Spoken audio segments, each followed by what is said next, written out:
Welcome back to another episode of our Industrial Strength Podcast. This is, as you guys know, a podcast that's focused on industrial fire departments and industrial hazmat responses. I'm Steve, a hazmat technician with over 4 years of experience in the field. With me, as always, are my co-hosts, Jeff and Randy. Hi, I'm Jeff. You know me. Steve, Randy, go ahead. My name is Randy. This time they promised me cakes and pies. It's hard to turn that down. They're all very delicious. So, pie. Been a part of an industrial fire department 18 years, mainly doing hazmat. I'm a hazmat specialist. So tonight we're going to be kicking off part 2 of our episode on triple threat calls. That's right. So this was a little bit different scenario than we typically get, where we had 3 calls all in one place, actually at one time. Almost kind of feel like we got jumped, right? You showed up for 1 and there was 3. So hey, we were looking for the cameras, actually. Yeah, felt like a punked move. But I think Jeff was actually dancing on the camera, but it worked out though. So I think we covered 2 different chemicals last time. We covered TMP and triethylamine. Is that the other one? I think that's what it was. Oh, pyridine. Pyridine. So pyridine and TMP, but I think we saved the best one for the third one, which is kind of the order we did it in, right, Steve? That is correct. So I think we have just to do a little bit of a recap, we have a map kind of the area, what we were dealing with. Yeah. So we took care of those TMP drums and the pyridine ones, got those knocked out and out of the way. But as you can kind of see there, our leaking drums, the 2 skids of it, we had to get into our overpacks with all the surrounding materials. And one of those things that was sitting in front of our nice working area is a big old DIBAL cylinder. Yeah. For those who don't know DIBAL, it is extremely moisture sensitive. So DIBAL is an acronym. So Diisobutylaluminum Hydride. Actually, sometimes there's an H on the end, DIBAL H or DIBAL. Yep. Yeah. Yes. But so super moisture sensitive because of the lithium in it, and a little bit of moisture makes it make a very big boom. Yes, it does. Mm-hmm. So it's one of those chemicals where there's no saving that container. If it starts to leak, you just go. Yep. Seen it fireball from time to time, just from residue sitting in the flange. Yes. So once again, it was an obstacle for us on this call. It was not necessarily what we were dealing with. Yep. So, Jeffrey, what was the actual drums we were dealing with on this call? So this was trichloroacetyl chloride. Mm-hmm. And what it was is during the routine inspection of by the operational personnel, they identified 6 drums of these exhibiting signs of leakage and physical degradation.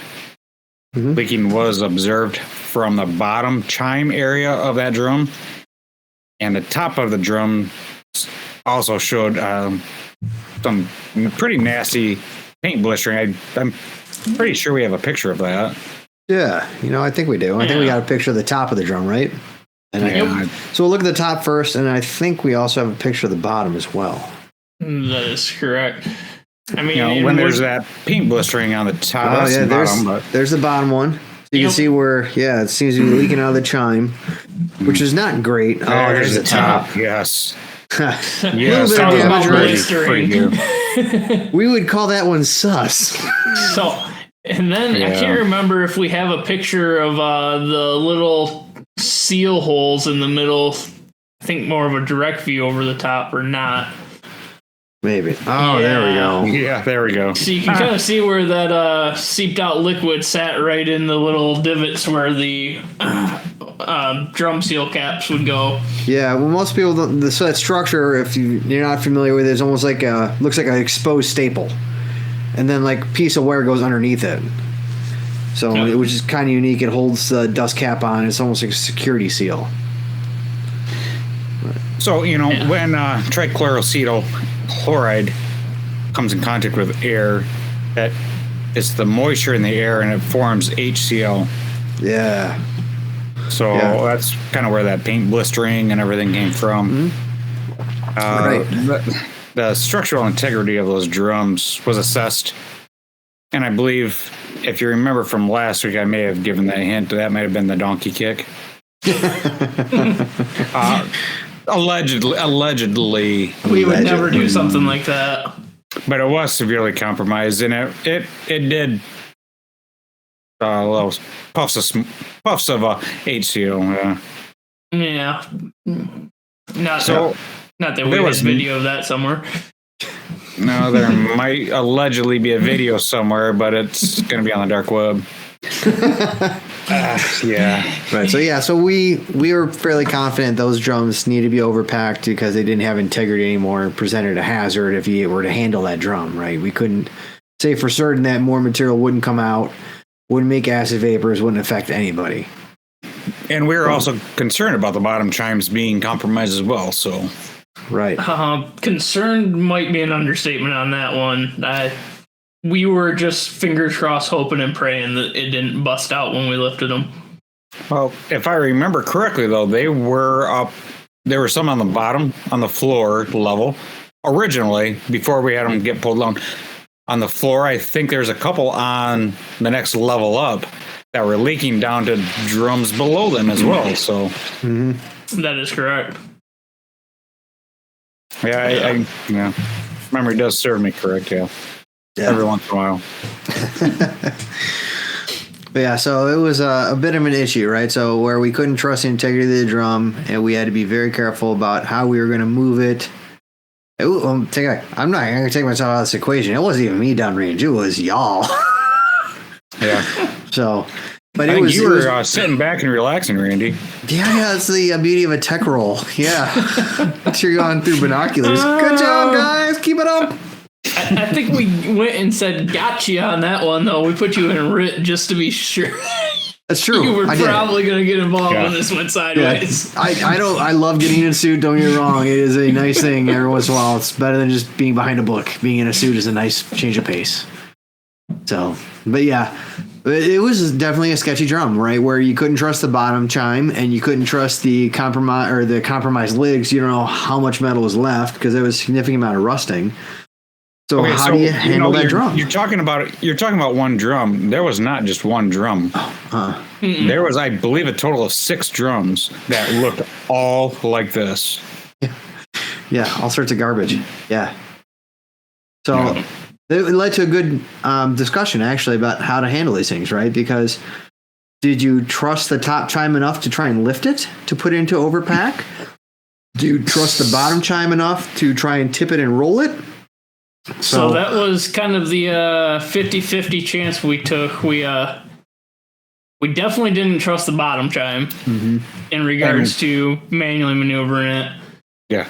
But it was also, even though we barely trusted that top chime, we were still scared that when we lifted it, the bottom might just fall right out when the pressure got put on the base of the drum itself. Yeah. And I can tell you, being command of that one, my pucker factor was huge. Yeah. There's a large potential for something to go very wrong. And if it did, we're talking like 55 gallons of wrong. Yeah. I was ready to go swimming. It's all right. Once again, we're around a bunch of other things that aren't great. Right? So to be honest, though, we did move the DIBAL cylinder out of that immediate area. Yeah. So added a little bit of safety factor for us, which great idea. Anytime you can make an environment safer for you and your folks is a better day. Yep. And actually, to be clear, we took a little further look at that DIBAL cylinder before moving it, and it was actually an empty cylinder that had got brought back for production. So it wasn't as bad of a scenario. No, but then again, I'll also say, anytime any container comes back from production, it's never 100% empty. Correct. No, you're never sucking it dry. It's never completely clean. There was still some DIBAL in there. It just wasn't a full container. Yep. But still enough to increase the pucker factor. So yeah, that was one of those things I don't like messing with. Yep. So, being as the fact that we had already had our 2 previous calls and we kind of knew this one was coming, we had decided to go with our full level B suits in this scenario. And in this case, SCBAs with the hoods fully up, taped, and our latex gloves underneath, chem resistant gloves, and then our chem resistant boots for this scenario. No. Which makes sense, right? Because we're worried about an acid liquid. Yep. Right? Because if we were worried about a vapor or something like chlorine gas, we'd have to change what our clothes are. But it made most sense. We're worried about splash protection, and so these are perfect for that. And, really, the whole process, I'm kind of cutting to the chase, but the whole process went really, really smooth. I think the total on air was maybe 45 minutes. Mm-hmm. We'll get to that whole thing. I think just over, but yeah. Yeah, just right around 45 minutes. But yeah, we can get to that. So, let's break it down now. Yep. So, as you kind of saw in that illustration that we had there, we pre-staged our empty overpacks in a line off to the side. We had our 2 pallets of 6 drums total that we were dealing with there. And our scenario philosophy going into this one was we were going to pick up these drums in a straight pick pattern and drop them into the overpacks, or lower them. Sorry, not drop. Better choice of words. Yeah. Yep. So we chose to do that using a forklift from the building that we were in. And then to maneuver those overpacks around, we were going to use a manual pallet jack. And then initially we were going to use an electric pallet jack that was available to us to maneuver the pallets of leaking drums, which we should mention, these were preset. The wooden pallets were set on top of containment skids too. So moving those around with a pallet jack wasn't an issue for us of causing any type of spillage on the floor. So, Steve, let me put a bug in your ear about something. Maybe for those who don't work in industry, you want to describe what a spill pallet is? They might not know what it is, might not have access, never seen it. So, these pallets are made to fit the majority of standard size pallets, which are a 40 by 48 or a 48 by 48 pallet. So these are slightly bigger than that. I'd say they're probably about 52 by 52-ish. I haven't measured one, to be honest, but it will fit those 48 by 48s. And what it is... Yep. And what it is it's a big old... what is it, Randy? Polypropylene? Or? Yeah, PP, polypropylene. Catch basin, basically, that makes a bowl... And then it has a grid on top of it, a rigid grid that's molded into it with insert plastic grids that sit on it that probably have like a 2-inch by 2-inch square waffle pattern in them to allow anything that leaks out of the drum and the pallet that they're sitting on to get caught in that bowl inside of it, which after the weight of the physical drums that are on them that are leaking gets removed, you can then lift that containment skid up and tip it into a containment drum, or you can suck it out using a pump or many different methods. Yep. Yeah, perfect. Thank you. Yeah, because it's a secondary means of containment, which is beautiful. But if you don't work in an industry that employs them, you might have never known that they exist. Mm-hmm. So, but thank you, Steve. I appreciate that sidebar on that. Thanks, Steven. You're the best. He is the bestest. Best.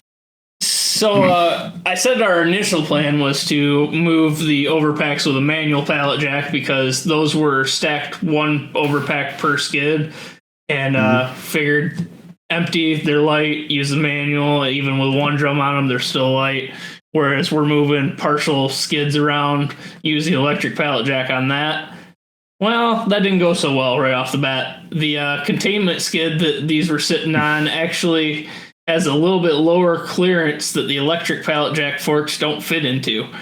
So we quickly had to pivot and swap those rolls around to where the manual pallet jack was used to move the containment skids and the electric pallet jack was used to move the overpacks. I really don't know how to describe the pattern we chose to do this in, other than we moved one of the leaking skids out of the way completely, so we had room to maneuver all the way around. We had the forklift come in directly above one drum, pick that straight up in the air, just about 3-4 inches off of its skid.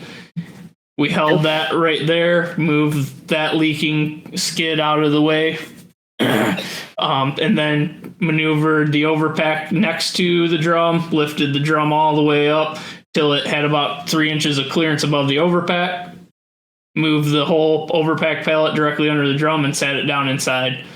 Then, we were doing this on the fly, really. And people might wonder why I don't have any hair. I don't know why you don't have any hair, but yeah. It was actually really stressful because we were trying everything and nothing was actually working until we did it this way. And this was learning on the fly. Yeah, so it took a lot of coordination, making sure that everyone was out of the way of the forklift at all times when that was moving. We didn't have to worry about drums getting tipped over or dropped. So a lot of coordination. So once we got that drum in the overpack, we backed the forklift out of the way, moved the overpack back off to the side. And then once we finished with all 6 of those drums in the same manner that we just spoke of, we filled up those overpacks with vermiculite and then sealed the lids. Now, right about the time we finished filling all 6 of them with vermiculite and went to start sealing the lids is where our on-air time kind of came into play. Yep.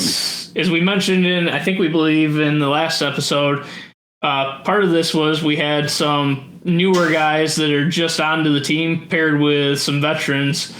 And as per usual, the new guy didn't know his air consumption level. All of a sudden, we started getting an alarm. Yep. So at that point, we called it right there. Entry Team 1 did anyway, made the decision. We're getting out of the area. It's already been overpacked. We're not worried about more leaking. There's vermiculite. We can come back in different PPE or even a different entry team and seal those drums up real quick. And I think it was actually both. It was a different entry team and different PPE. Right, because the hazard's really been mitigated, right? It's behind a barrier. You have vermiculite for a spill.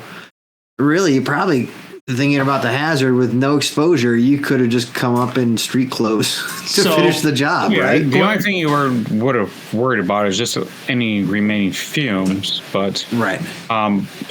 And quite honestly, that is what we did. A couple of us that were on entry team 1, along with some RIP people, after we got decon from entry team, went back in our level D, so just our work uniforms and some gloves, sealed those up. Because we had area ventilation going, so we didn't have to worry about vapors. So, nope. It's a beautiful thing. It's kind of like I've heard before, if you can alter the environment to make it safe for you, you can alter your PPE, right? So no vapors, no concern. You can go in whatever you want. So, and, I have to say, thinking about this call and especially how these drums were handled, I am glad that we're part of an industrial facility where we have the use of something like a fork truck, right? Yes. Or a powered lift. Because if we had to do this manually, or because you're on part of like a municipal department and you don't have the luxury of having a fork truck, man, that becomes a crappier operation, because then you're talking about maybe inverting that drum or trying to do a roll of that drum into an overpack. That would have been awful. You're asking for a lot of trouble, in which we avoided by using a powered piece of equipment that we have all over our facility. And I think we did allude to this in the beginning, but we were questioning the integrity of the upper chimes as well. Mm-hmm. Fortunately, everything did work out. Again, there was moments of concern. Sure. But everything did work out with this. I think as a team, we talked through almost any scenario. And I think we were very confident in any outcome, even if that drum was to have the bottom fall out or the chopped chimes fall off. Yeah. I think we would have been able to we would have been able to deal with any scenario. We were in a good position. We had a good setup. I agree with you. It would have made the call for a lot longer of a day, but we had the ability that we would have been able to take care of it. Yes, Right. Agreed. Because worst case scenario, we can dam dike divert, we can neutralize, we can do a bunch of things. We had plans for the plans. Yep, we did. So, but Um, it was a nice thing. And then, so Jeff, one other thing. So I asked Steve about the spill containment pallet. I think you had touched on vermiculite, right? Yep. People may not be familiar with what that is if they don't use it. Do you want to kind of elaborate on what vermiculite is, why we use it? So it's kind of an absorbent material. I mean, it'll absorb anything. It's I don't know the percentage, but it's probably 10 times, 20 times better than kitty litter.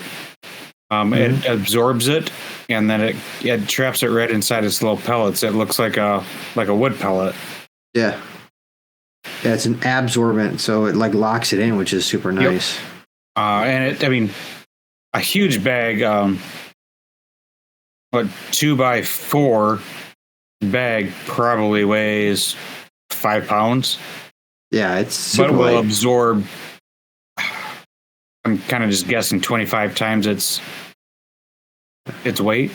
Yeah, like I said, I'm not sure if that's what it is. You might be right. It absorbs a lot, right? It's a dry, clayish stuff, a lot like kitty litter, like you said. But I think one of the things we like about it, once again, super light, absorbs a lot. And I don't think we've ever run across anything where it reacts with it. It's pretty neutral to everything. So, which works out really well. So you can use on acids and bases and solvents and, chuck whatever you want at it. It doesn't seem to react. It just absorbs it and holds it, which is nice. Yeah, agreed. But we use it for picking up spills. We put it in our overpacks in case things leak in the overpack so we don't send a problem down the road. So, but yeah, it's also one of those things where I know, because I'm on a municipal department outside, and I know, Jeff, you've been part of a municipal department too. Yep. I know my outside department doesn't use vermiculite. They use some other brand. So us saying something like vermiculite, people might not know what the heck that is. So, but it's just one of those things where it's, maybe it's nice to introduce it to people, give them a tip on something they might want to look into. I'm trying to do a quick search on it, just look at the chemical composition of it. Yeah, well, I mean, it's its own thing, right? It's a straight mineral. So it's mined from the earth. And I know, back in the day, vermiculite used to be kind of frowned on a little bit. And I didn't even know this until, someone who's been on a different team a lot longer than I have came and said that vermiculite used to be kind of they had to be careful with using it because it was mined in the same areas as asbestos was. And so they weren't careful about segregation. And so sometimes you'd have asbestos content in your vermiculite, but I guess that hasn't been the case in the longest time. So vermiculite can be used, without concern. So I know we use a ton of it where we work. All right. So, I can give you a technical thing. Sure, man. I can't give you the scientific thing because I can't pronounce 90% of those things, but vermiculite is a 2-to-1 clay, meaning it has 2 tetrahedral sheets for every 1 octahedral sheet. Okay. So Randy's a chemist. He knows that shit. So shapes, right? So octagon versus diamond. So we just got 2 different shape patterns there, 2 different crystal sizes. Either way, it absorbs. It's what it does. Yeah. So, yeah, and like I said, we love it. But then again, it's also one of those things where, I think it'd probably be a good thing if we start talking about some of the things we use routinely, we take for granted that other people might have no idea what we're talking about. And that's a very good point. So, and kind of along those lines, one of the takeaways that I had from this call was our total time on air, I believe, was exactly 47 minutes. Now, we have the nice added ability on our team is our hazmat truck has hour bottles. How many municipal departments are using hour bottles out there? Yeah. I don't know. I don't think it's got to be a very small percentage because it's a big bottle and it weighs a lot and guys want to cut weight. Yep. And so I know a lot of departments that have a 30-minute bottle and a 45-minute bottle, but 60? But even a 30-minute, so let's go with a 30-minute bottle. You're only looking at 20 minutes max on that. Yeah. 45-minute bottle, maybe 30, about 37 minutes. I think 37 and a half minutes is max, depending. An average is average for that. Well, that's why I think it was pretty amazing that our lowest guy on air still made it 47 minutes on an hour bottle, which is pushing the thresholds for those even time-wise. Cardio, baby. Cardio. And a couple of guys still had, 10 pounds on that thing when we got out, so we still had a bit to go. Yeah. Yep. Which is nice, right? But then again, that's once again another insight, right? If you have a dedicated hazmat team with dedicated gear, going to a 60-minute bottle might be really helpful, especially in this situation when it's like a long play.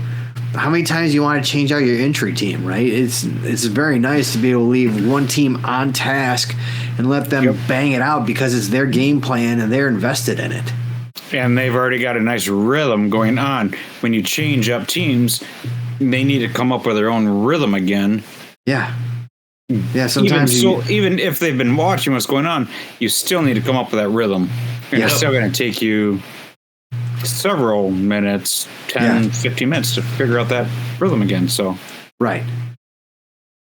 So, it's once again, it's a luxury we have. Maybe it's something that we can open up our listeners' eyes and they can maybe consider what they're doing.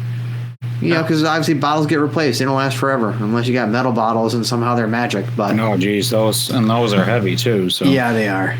But if you got to replace your bottles, maybe put an eye towards 60-minute bottles, right? It's a nice thing to have for those long plays. It's an advantage we have. It's like another advantage that we have in these scenarios is our staffing abilities. Yes. Yeah, because I know we have a luxury where we have a plethora of people. And our people are talented, right? So we're very lucky where we don't have, like, if this were a municipal team, I know we'd have a mix of talents, times, experiences, and even amount of time on training. But for our team, we have a lot of people that are highly trained, been on the team for a long time, and are very well versed at what they're doing. And so we have a deep roster. Smart motherfuckers. We're all very good, yes. Notice you said good, not smart, Jeff. We're not smart. Here's the thing. We do have some smart motherfuckers on our team. We do. We do have some smarties. But Just we're not me. very good at what we do. And There's I have only to say, 33% on this podcast that are smart. I'm going to say I work hard, champ. I don't know. Wait, the fact that you just did math seems too smart there, buddy. You just put yourself up into a 66%er. But I don't know how that fits, but okay. I can't do math. But so it's nice to have, because I know some teams are small, right? I think that's what I was trying to allude to and get to. Yeah. And if you have a team that's barely got double digits for numbers, it's going to be tough. Tough for you to staff calls, do the right things. I mean, for us, I love the fact that we have as many people respond as we do, because then we can do things like we have a dedicated RIT team, right? So we always have one at every hazmat call. Yep. Because it's important to take care of our own people. But if you're running with low numbers of people, you might not have a RIT team, and then you're kind of running at risk. And you might be calling in for mutual aid from area departments as well. So Absolutely. yes. And that's another thing. When's the last time on a hazmat call we called in a municipal department for mutual aid? Never. But, you know what? Maybe we really should. Really, in our case, though, these drums were not going anywhere. Time was time. We had plenty of time to decide what we wanted to do.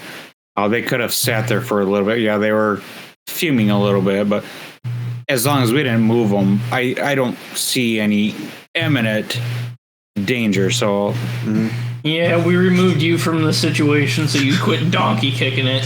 If I remember correctly, it was not I that donkey kicked it. So, for those of you who are wondering, I'm sure you can find it out there on YouTube. On the dark web, not YouTube.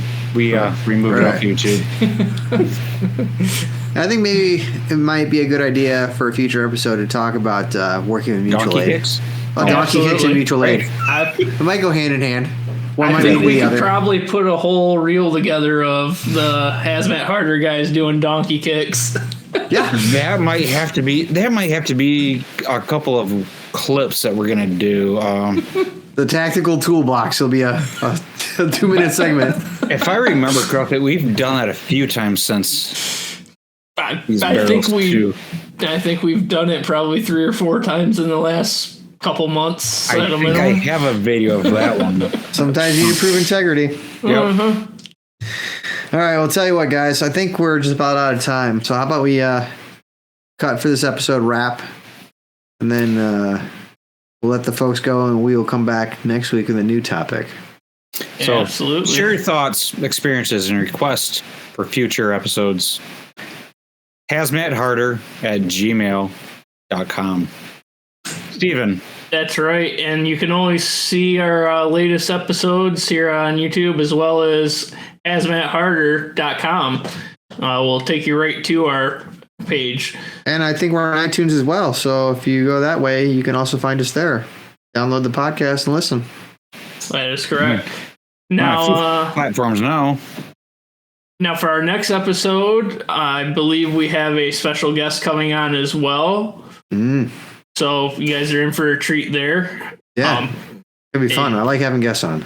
Absolutely. Yes.